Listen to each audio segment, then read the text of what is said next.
Hello student, आप सभी का सक्सेस कोचिंग सेंटर के ऑनलाइन क्लासेस में स्वागत है। आज हम लोग सीखेंगे कि आज की आपकी जो हेडिंग है उसी के आगे से पढ़ना है कि बिंदु आवेश के कारण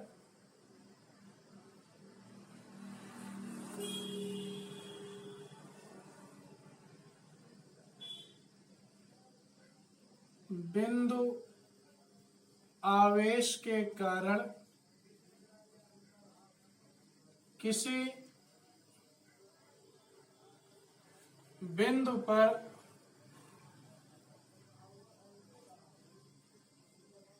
विभव या वैद्युत विभव ज्ञात करना, ये हमारी आज की हेडिंग है। बिंदु आवेश के कारण किसी बिंदु पर विभव या फिर वैद्युत विभव ज्ञात करना। तो देखिए इसमें क्या लिखेंगे। सबसे पहले आपको लिखना है माना एक बिंदु O है, ये आपको लिखना है, जिस पर प्लस Q कूलाम, जिस पर प्लस Q कूलाम आवेश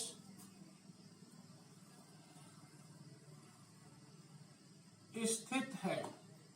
अब आपको करना क्या है, एक बिंदु आप O दर्शाइए और उस पर प्लस Q कूलाम आवेश दर्शा दीजिए। तो माना एक बिंदु O है जिस पर प्लस Q कूलाम आवेश स्थित है। अब आगे आप लिखेंगे कि O से स्मॉल r दूरी पर एक बिंदु A है,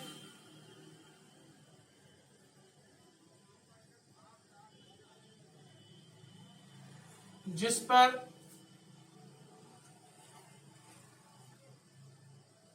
वैद्युत विभव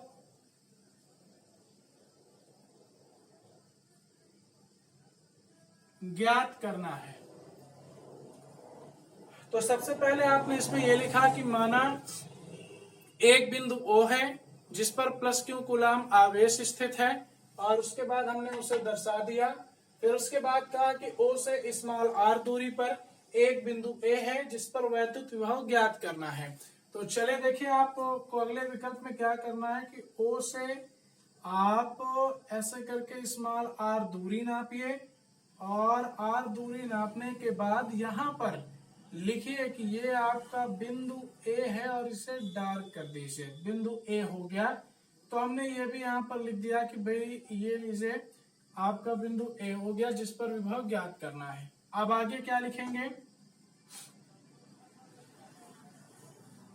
O से स्मॉल x दूरी पर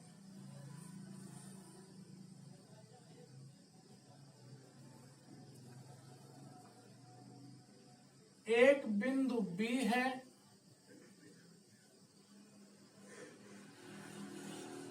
जिस पर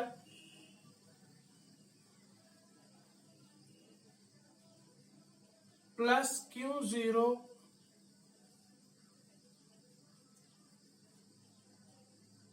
परीक्षण आवेश है। ये आपको अगले विकल्प में दर्शाना है।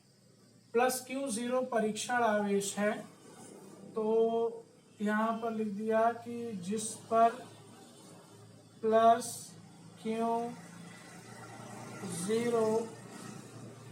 परीक्षण आवेश है।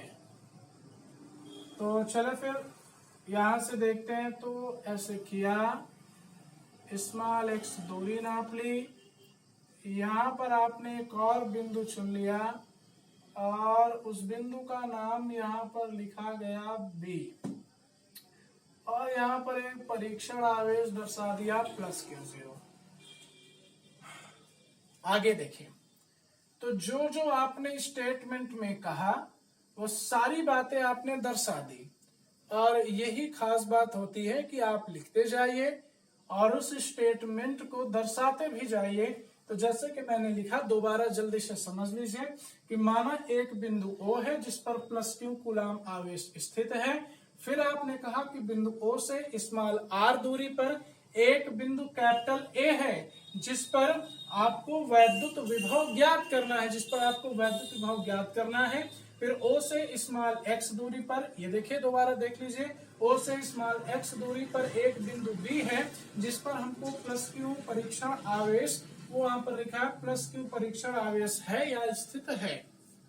अब आप जानते हैं कि दो आवेशों के बीच में बल लगता है जिसे कहते हैं वैद्युत बल, और ये बात भी आपको समझ में आनी चाहिए कि दो आवेशों के बीच में बल लगता है जिसे वैद्युत बल कहते हैं। तो सुनिए अब आप यहाँ पर क्या लिखेंगे, लिखेंगे प्लस क्यू के कारण, आपको यहाँ पर लिखना है कि प्लस क्यू के कारण, फिर यहाँ पर लिख दिया बिंदु और उसके बाद लिखा बी पर, और आगे लिख दिया लगने वाला वैद्युत बल, बिंदु बी पर लगने वाला वैद्युत बल। तो अब देखिए बल क्या लगेगा, बल लगेगा F बराबर 1/4 पाई एप्सिलॉन 0 के, ये यहाँ पर बल लगेगा 1/4 पाई एप्सिलॉन 0 के, फिर Q1 फिर Q2 फिर बटे में होता है R स्क्वायर, और इसे आप कहते हैं कूलाम का नियम। और याद रखें ये आप लोग पढ़ चुके हैं पहले चैप्टर में आपको कूलाम का नियम पढ़ाया गया, तो मैं इसे दोहराऊंगा नहीं, बस थोड़ी सी आपकी मदद यहाँ पर कर सकता हूं। तो चलिए देखिए क्या मदद है। यहाँ पर लिखा हुआ है Q1, तो अब Q1 की जगह पर आपको लिख देना है Q। भाई आप यहाँ पर गौर से देखेंगे तो हमारे पास दो आवेश हैं, एक है Q और एक है Q0। तो जहां पर आपके पास Q1 है वहां पर Q लिख दीजिए, और जहां पर आपके पास Q2 है, वहां पर लिख दीजिए Q0। तो ये लीजिए मैंने यहाँ पर Q0 लिख दिया। अब बात रही R की, तो R को कहते हैं बीच की दूरी। तो अब आप देख सकते हैं Q और Q0 के बीच की दूरी x है, तो जहां पर आपने R स्क्वायर लिखा है वहां पर क्या लिखेंगे, x स्क्वायर। क्लियर? दोबारा जल्दी से देख लीजिए, सूत्र था Q1 तो वहां पर क्या लिखेंगे, Q लिखेंगे। सूत्र था Q2 तो वहां क्या लिखेंगे, Q0 लिखेंगे। सूत्र था R स्क्वायर तो वहां क्या लिखेंगे, x, क्योंकि हमको Q और B के बीच की दूरी देखनी है, यानी कि Q और Q0 के बीच की दूरी देखनी है जो कि है x, तो यहाँ पर लिख दिया गया x स्क्वायर। अब इसे समीकरण 1 डाल दिया और ब्रैकेट में दर्शा दिया कि हमने ये जो यहाँ पर लिखा है ये कूलाम के नियम से यहाँ पर दर्शाया गया, तो इस प्रकार से F आपने निकाल लिया, समीकरण 1 लिख दिया। अब इसके बाद सुनिए, यहाँ पर आप लिखेंगे कि Q0 को, और उसके बाद लिखेंगे सूक्ष्म दूरी, Q0 को सूक्ष्म दूरी dx विस्थापित करके, आप Q0 को सूक्ष्म दूरी dx, बिल्कुल छोटी सी, और ये बात आपको मैंने सिखाई थी कि जब भी सूक्ष्म का नाम आए तो वहां पर आप d यानी अवकलन का प्रयोग करेंगे। तो प्लस Q0 को सूक्ष्म दूरी dx विस्थापित, और आगे लिखेंगे विस्थापित करके, फिर उसके बाद लिख दिया बिंदु C तक, और आगे लिखा लाने में किया गया कार्य, बिंदु C तक लाने में, और उसके बाद लिख दिया किया गया कार्य। क्योंकि आप जानते हैं कि यदि किसी वस्तु को बल लगा करके थोड़ी सी दूरी या जितनी मर्जी चाहे उतनी दूरी विस्थापित कर दिया जाए तो कार्य होता है। तो अब यहाँ पर हम लोग लिखेंगे कि कार्य बराबर, क्योंकि आपने पढ़ा है कि कार्य बराबर होता है बल गुणे विस्थापन, कार्य बराबर होता है बल गुणे विस्थापन, जिसे आपके शब्दों में आप यदि विस्थापन से कंफ्यूज हो जाए तो दूरी भी लिख सकते हैं। तो आपको मैं दोबारा समझा देता हूं जल्दी से कि जब भी सूक्ष्म की बात करेगा तो सूक्ष्म की जगह पर आपको d लिखना है, क्योंकि दूरी x है तो ये dx हो गया। हम इसको विस्थापित करके C तक लेकर के आए हैं इस बिंदु तक, तो हमें कार्य करना पड़ा, कार्य बराबर होता है बल गुणे विस्थापन। तो चले फिर बल गुणे विस्थापन कर दिया। अब आगे देखते हैं, जहां पर कार्य लिखा है उस कार्य की जगह पर लिख दिया W, क्योंकि आप जानते हैं कार्य को W से प्रदर्शित करते हैं। जहां पर बल लिखा है उस बल की जगह पर लिख दिया F, क्योंकि बल को F से प्रदर्शित करते हैं। विस्थापन की जगह पर हमने लिख दिया dx। लेकिन अगर आप देख रहे होंगे तो यहाँ पर गौर से देखिए कि ये आपका -dx लिखा गया, और उसका कारण ये है कि भाई पहला वाला प्लस क्यों है, दूसरा वाला प्लस क्यों है, दोनों प्लस क्यों है। तो अब आप जानते हैं कि प्लस प्लस में होता है प्रतिकर्षण, प्लस प्लस में प्रतिकर्षण होता है, दोनों एक दूसरे को दूर भगाते हैं।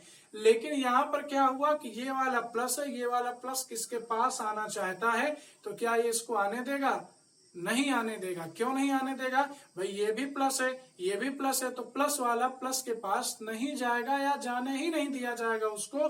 लेकिन ये जबरदस्ती आ गया, तो इसका मतलब क्या हुआ कि अगर ये जबरदस्ती करेगा तो ये विरोध करेगा।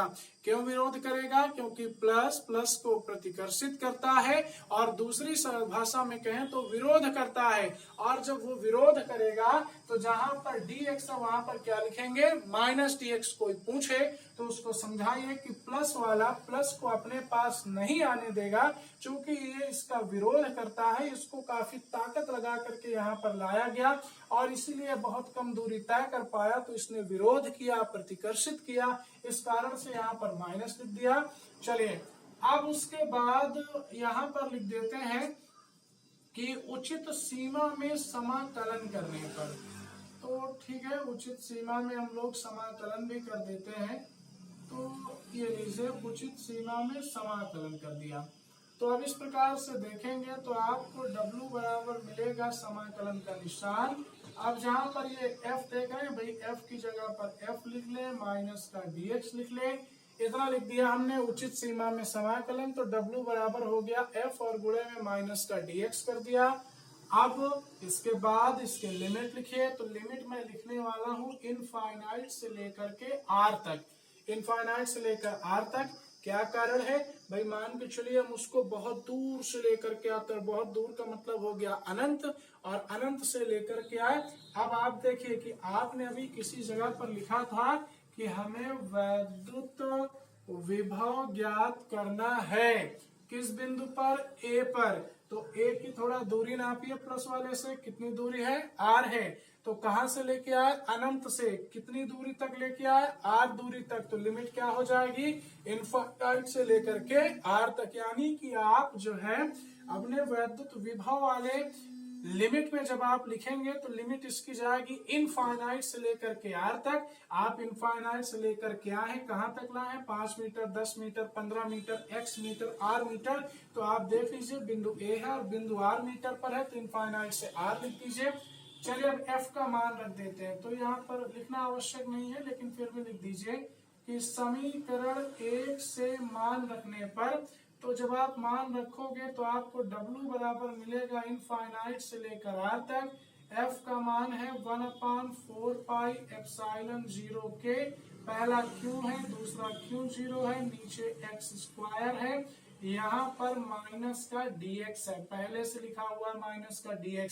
अब देखिए x और x मैच करते हैं, x और x मैच करते हैं, तो बाकी को आप बाहर निकाल दीजिए। तो W बराबर आएगा 1/, फिर आएगा 4 पाई एप्सिलॉन 0 के, उसके बाद आएगा Q, फिर आएगा Q0। अब आपको मिलेगा इनफाइनाइट से R तक, अंदर आपको मिल जाएगा 1 में x स्क्वायर गुणे में माइनस का dx मिल जाएगा।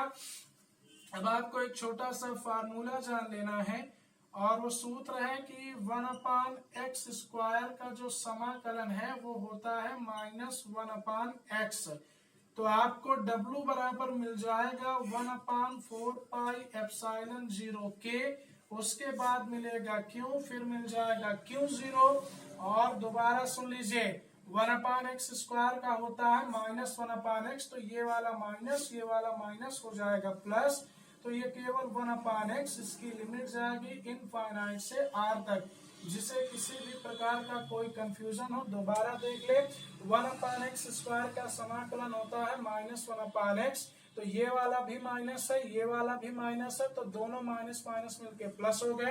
अब इसे बोलते हैं उच्च सीमा या अपर लिमिट, इसको बोलते हैं निम्न सीमा।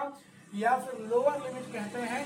तो पहले आप अपर लिमिट का मान रख दीजिए, तो W बराबर आपको मिल जाएगा 1/4πε0k, और साथ में इसके है Q और Q0, तो ये लीजिए Q0 लिख दिया, गुणे का निशान बनाया। जहां पर x है पहले अपर लिमिट r लिख दीजिए, माइनस का चिन्ह बनाइए, जहां पर x है लोअर लिमिट इनफाइनाइट लिख दीजिए। अब आगे देखें तो आपको यहाँ पर जो है W बराबर मिल जाएगा 1/4πε0k, इंटू में मिलेगा Q, फिर Q0, 1 फिर R, ये R क्योंकि पहले अपर लिमिट रखा था ना, जहां पर x है वहां R रखा था, फिर इनफाइनाइट रख दिया। और जब इनफाइनाइट से किसी संख्या में भाग देते हैं तो उसका उत्तर आता है 0। याद रखें, इनफाइनाइट से भाग देने पे 0 आएगा। तो आपको W बराबर मिल जाएगा 1/4πε0k, फिर मिलेगा Q0, और बटे में ये वाला R मिल जाएगा। एक फार्मूला तो ये भी है, लेकिन हम कुछ और ज्ञात कर रहे हैं। तो अब देखिए यहाँ पर लिखेंगे कि चूंकि आप सबको ये पढ़ाया गया है कि विभव, ये आपको पढ़ाया गया है कि विभव V बराबर होता है W/Q0। पहले चैप्टर कह रहे हैं, ये जो आपका चैप्टर, इसकी पहली हेडिंग, सबसे पहली हेडिंग में लिखा है अनंत से किसी परीक्षण आवेश को विद्युत क्षेत्र के किसी बिंदु तक लाने में किए गए कार्य W और उस आवेश के अनुपात को विभव कहते हैं। देख लीजिएगा, पहली हेडिंग में है। अब आपको यहाँ पर करना क्या है, सिर्फ मान रखना है। गौर से देखिएगा, पहले W का मान रखो, तो W का मान हो गया 1/4πε0k, और उसके बाद फिर Q, फिर Q0, फिर बटे में R हो गया। अब अभी केवल किसका मान रखा, W का। अब आप देख सकते हैं W के बटे में क्या लिखा है, Q0, ये वाला Q0 भूल मत जाइएगा। तो W के बटे में Q0, तो Q0 से Q0 काट दीजिए, तो आपको V बराबर मिल जाएगा 1/4πε0k, फिर मिलेगा Q, फिर बटे में मिल जाएगा R। ये रहा आपका फार्मूला। और फिर आप लिखेंगे निर्वात या वायु के लिए, पहले चैप्टर में पढ़ा है आप सबने, भूलिएगा नहीं। निर्वात या वायु के लिए k का मान कितना होता है, 1, ठीक है, जिसे हम लोग कहते हैं परावैद्युतांक। जल के लिए 80 होता है, आपको पढ़ाया गया है। तो निर्वात या वायु के लिए k का मान 1 होता है। तो V बराबर आपका आ जाएगा 1/4πε0, k का मान 1 हो गया, इंटू में Q और बटे में R हो गया। ये आपका फाइनल रिजल्ट आ गया। इसी से आप ढेर सारे सवाल भी लगाएंगे। याद रखिएगा 1/4πε0 Q बटे R। और एक आखिरी बात जो आपको पता है कि 1/4πε0 का मान होता है 9 × 10⁹ न्यूटन मीटर स्क्वायर प्रति कूलम स्क्वायर, ठीक है। तो ये आज का आपका टॉपिक था।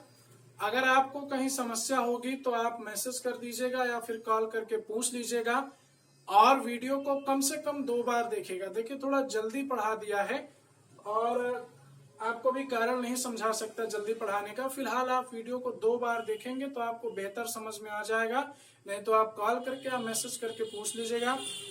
देखिए, लॉकडाउन पता नहीं खुलेगा या अभी चालू रहेगा, इसका तो पता नहीं, लेकिन विद्यालय और कोचिंग अभी फिलहाल नहीं खुलेंगे।